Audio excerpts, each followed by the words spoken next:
Everyone, the Joyful Yogini here. It is Sunday night and I decided I would squeeze in a weekly reading.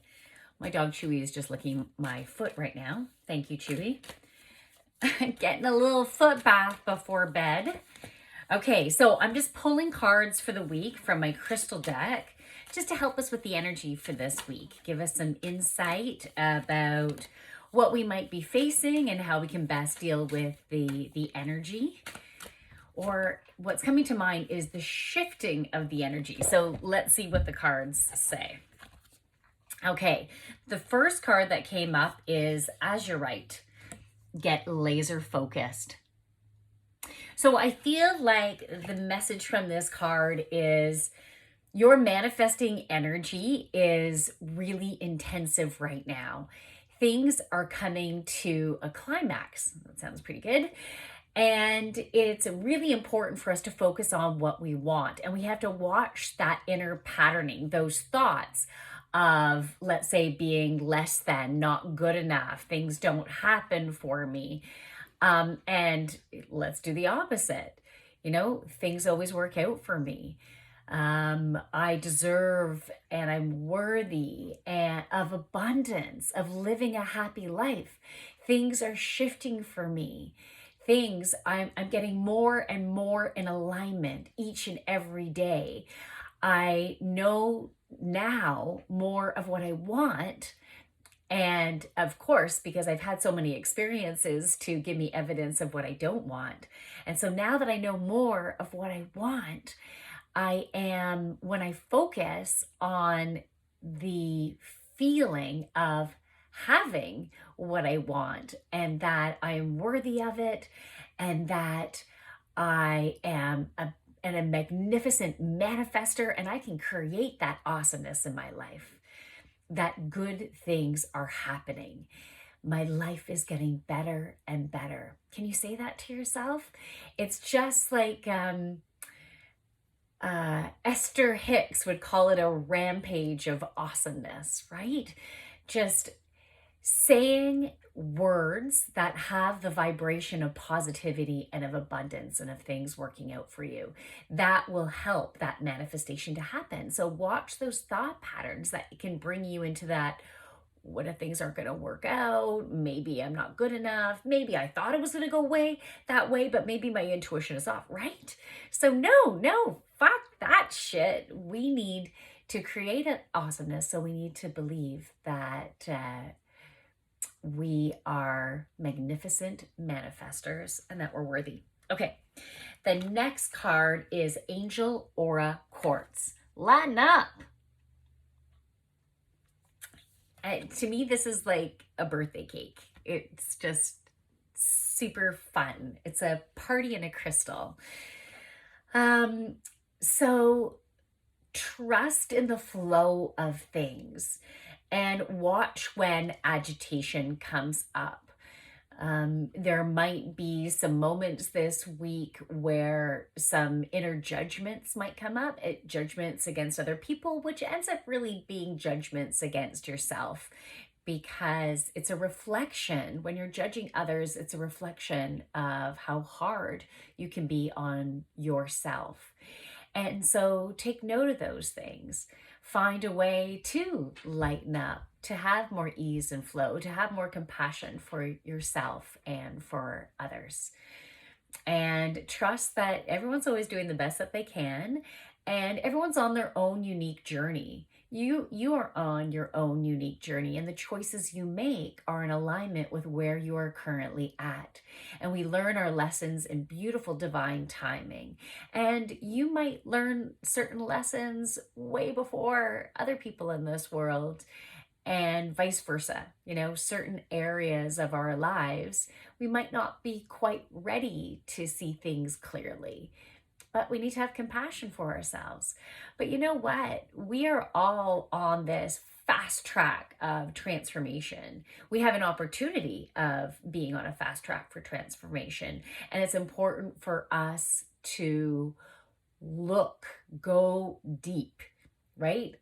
Look in depth of those emotions and how certain circumstances how they create feelings within you, and what areas of your life are not working for you and what areas are working really well. So you can be in gratitude for what's working for you, and then create change for those areas that are not.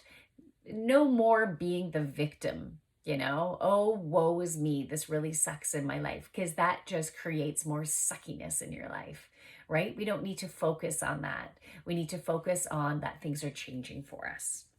Whoop. And the last card is Celestite. Soothe your soul. Make choices that are going to be for your highest and greatest alignment. My nose is a little numb right now. It's interesting. I think it has to do with my nervous system. Yeah, be mindful of your choices. Create choices for yourself that will create more ease and flow, not about making other people happy. I'm not too sure how much of this I'm going to explain, but even today, I felt like there was one choice that was going to be best for me, yet there was another choice that just seemed so fun and amazing. And I was really drawn to doing the fun and amazing choice. But at the same time, I could see how it wouldn't necessarily be the best choice for me. So I knew that, yet I was still being open to making the choice that wouldn't have necessarily been the best choice for me. And I caught myself waiting for the other person to make the decision. So it was a good noticing for me, a good observation, I'll say, because I didn't feel like I was in my power. I didn't feel like I wasn't feeling grounded, and I didn't feel the strength within myself with kind of teetering. And so, but I think I was meant to feel that way so I can regain my strength and power and make choices that are going to be for my highest and greatest good. Sometimes the choice that just seems the most fun isn't always going to be the best choice. So it really is about being open to what is for your highest and greatest good, and listen to the messages around you. Because I did get a message earlier in the day of, that would not be a good choice for you. And I wasn't quite ready to go, you're right. Instead, I was like, la la la, let's see what happens. Right? So anyways, make choices that will soothe your soul. Make choices that are for your highest and greatest alignment, physically, mentally, emotionally, and spiritually. And if you need to take a moment and shut out the outside world, maybe meditate, or don't even have to call it meditate. Sit down, lie down, close your eyes, breathe, and it can help you to get to a state of having more clarity, even if it's only for like 10-15 minutes, right? Just breathe and be open to receive messages. And you might not receive messages during that moment that you're calming yourself down, you're having that quiet.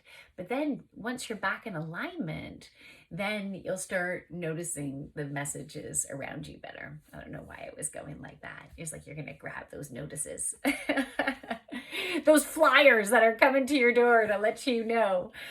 Anyways, I hope you have an absolutely fabulous week. From my light to yours, namaste. And if you're wanting to join my power yoga on Sundays, you can join over Zoom or in person if you happen to be in the Uxbridge area. So my power yoga is at 9:15 a.m. Toronto time. And it's an all levels power yoga. So you don't have to be amazing at yoga. You don't have to be all buff and strong already, right? But we will work on strengthening and toning and definitely building that core and maybe getting your sweat on. Every class is a little bit different.